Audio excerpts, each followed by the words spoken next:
श्रीमद् भागवत क्या है?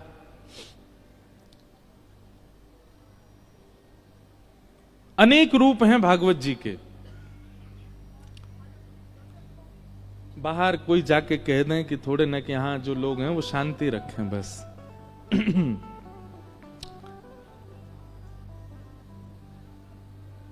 हम आप सब लोग भवरोग में ग्रसित हुए हैं। कोई ना कोई भवरोग सबको लगा है। भवरोग मतलब संसार का रोग। भवरोग में कितनी प्रकार की पीड़ाएं होती हैं, कितनी प्रकार की बीमारियां होती हैं, अनेक हैं, पर कुछ प्रसिद्ध हैं। भवरोग की प्रसिद्ध बीमारियां कौन कौन सी हैं? सबको पता है। काम, क्रोध, मोह, ईर्ष्या, द्वेष, लोभ आदि आदि, ये सब भवरोग की प्रसिद्ध बीमारियां हैं। और उस भवरोग के वैद्य केवल और केवल श्रीमद् भागवत की कथा है। आपको भवरोग यदि लगा है तो आप संसार के किसी भी चिकित्सक से अपने भवरोग को दूर नहीं कर सकते। आप कथा सुन लीजिए, आप सत्संग सुन लीजिए, सत्संग से अतीत में परिवर्तन आपको लगने लगेगा अपने हृदय के रोग में। इसलिए भवरोग वैद्यम, भागवत के वक्ता को एक प्रकार से भवरोग का वैद्य कहा जाता है। कितने सारे युवा, कितने सारे लोग, कितने सारे जन ऐसे कथा में आते हैं, वो अनेक प्रयास करने से अपने दुष्कर्मों का त्याग नहीं कर पा रहे थे, अपने व्यवहारों का त्याग नहीं कर पा रहे थे, केवल कथा श्रवण मात्र से कर दिया। अपने व्यसनों का त्याग नहीं कर पा रहे थे। कथा ऐसा क्या करती है कि उसका रोग दूर हो जाता है? बहुत ध्यान से सुनिएगा। सतयुग में, कलयुग में यही अंतर है। सतयुग, त्रेता, द्वापर में ठाकुर जी को देह रूप धारण करके आना पड़ता है, चिन्मय रूप धारण करके आना पड़ता है और राक्षसों का वध करना पड़ता है। लेकिन उसके पीछे कारण यह कि सतयुग, त्रेता, द्वापर में राक्षसों की संख्या इतनी ज्यादा नहीं होती है, इसलिए ठाकुर जी एक रूप धारण करके आते हैं और उस राक्षस का वध करते हैं। पर कलयुग में राक्षसों की संख्या असंख्य है। रावण जैसे स्वभाव वाले, कंस जैसे स्वभाव वाले, कुंभकर्ण जैसे स्वभाव वाले, ये जितने भी राक्षसों के मैं नाम लूं, इन सबके स्वभाव वाले अनेक लोग हर शहर में मिल जाएंगे आपको आज की तारीख में। उस जमाने में एक ही कंस था, आज अनेक हैं। उस जमाने में एक ही शकुनी था, आज अनेक हैं। उस जमाने में एक ही मंथरा थी, आज अनेक हैं। उस जमाने में एक ही पूतना थी, एक ही ताड़का थी, आज अनेक हैं। एक ही सुर्पणखा थी, आज अनेक हैं। सुर्पणखा का मतलब पता है? सूप जैसे लंबे लंबे नख जिसके हों, वो सुर्पणखा। हम किसी माता बहन को नहीं कह रहे, आप लोग क्षमा करना। हम आपके चरणों में प्रणाम करते हुए क्षमा मांग रहे हैं, हम आपसे नहीं कह रहे हैं। सुर्पणखा। एक बात बताएं, रावण, कंस, कुंभकर्ण, आप लोग कभी ये विचार नहीं करते कि इन लोगों के नाम किस आधार पर रखे गए हैं? कहीं ना कहीं आप गौर करेंगे और गहराई में जाकर के देखेंगे तो ये नाम उनके स्वभाव से रखे गए हैं।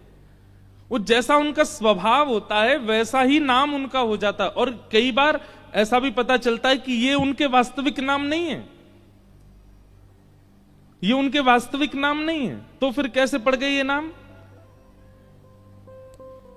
उनके स्वभाव को देखते हुए जनमानस ने उनका यह नाम रख दिया।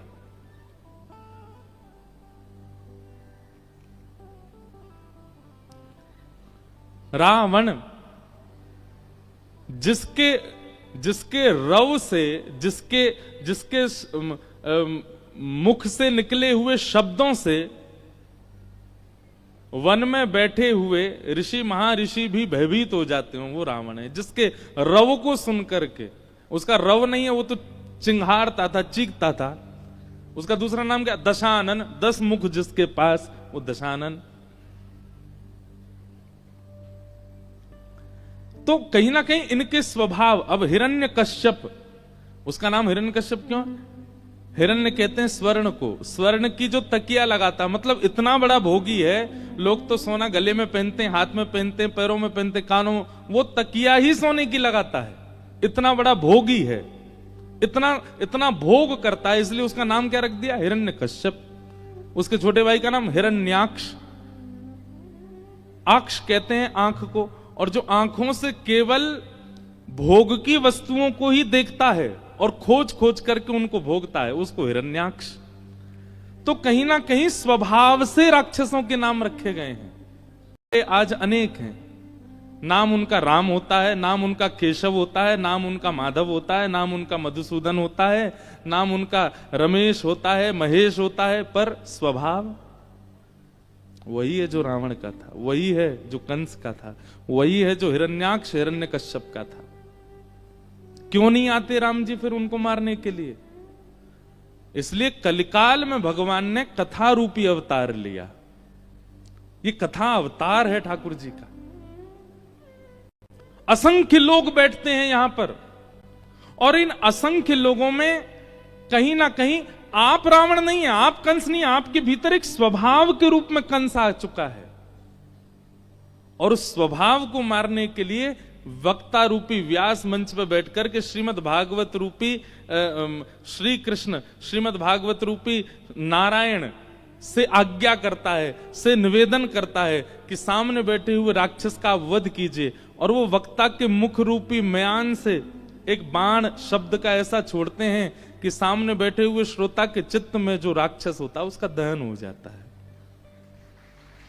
और कई बार सन्मुख बैठे नहीं, यूट्यूब पे बैठे बैठे कितनी बार इतने लोग कथा सुनते हैं, दूर देश, साथ साथ समुद्र पार, जिनकी कोई संभावना नहीं कि कभी हमसे मिल पाएंगे, हम उनसे मिल पाएंगे, लेकिन कभी टकरा जाते हैं और फिर जब मिलते हैं तो फिर रोने लगते हैं। महाराज जी एक बार वो प्रसंग सुना था, उससे ऐसा हो गया, सब बदल गया, सब परिवर्तित हो गया। आके देखो हमारे वृंदावन में 2:30 बजे महाराज, लाखों की तादाद में लोग खड़े होते हैं रोड पर। हमारे पूज्य श्री प्रेमानंद जी महाराज जब निकलते हैं, क्यों? उनकी वाणी एक 10 बाई 10 के कमरा में बैठ करके जो बात बोल देते हैं, लाखों रावणों का वध कर देती है वो बात। कैसे? कलयुग में वाणी ही श्री कृष्ण है, कलयुग में वाणी ही श्री राम है। इसलिए भैया वाणी में ही नाम को विराजमान कीजिए, वाणी में नाम नहीं विराजे। आप मंदिर नित्य जाते हैं, नेत्रों में कृष्ण को विराजमान करते हैं, आप हाथों से उनकी सेवा करके अपनी त्वचा में कृष्ण को विराजमान करते हैं, आप परिक्रमा करके अपने तन में कृष्ण को विराजमान करते हैं, पर आपका परिवर्तन तभी होगा जब आपकी वाणी में श्री कृष्ण बैठ जाए। और वाणी में कहां से बैठेंगे? यहां से, यहीं से ही प्रविष्ट होंगे। इसलिए 2 चीजें बस, कर्ण रंध्र खुले रखो, यहां से वाणी को प्रविष्ट कराओ, प्रविष्ट करा करके जब हृदय का राक्षस मरेगा, तो जैसे ही राक्षस मरेगा, हमारे मन रूपी सिंहासन पर राक्षस बैठा था, राक्षस का वध ठाकुर जी करेंगे, तो राक्षस के हटते ही मन रूपी सिंहासन पर स्वयं ठाकुर जी बैठ जाएंगे। और ठाकुर जी जैसे सिंहासन पर बैठेंगे तो हमारे संपूर्ण देह का शासक कौन? ठाकुर जी। वो कैसे होगा? केवल कथा से, सत्संग से।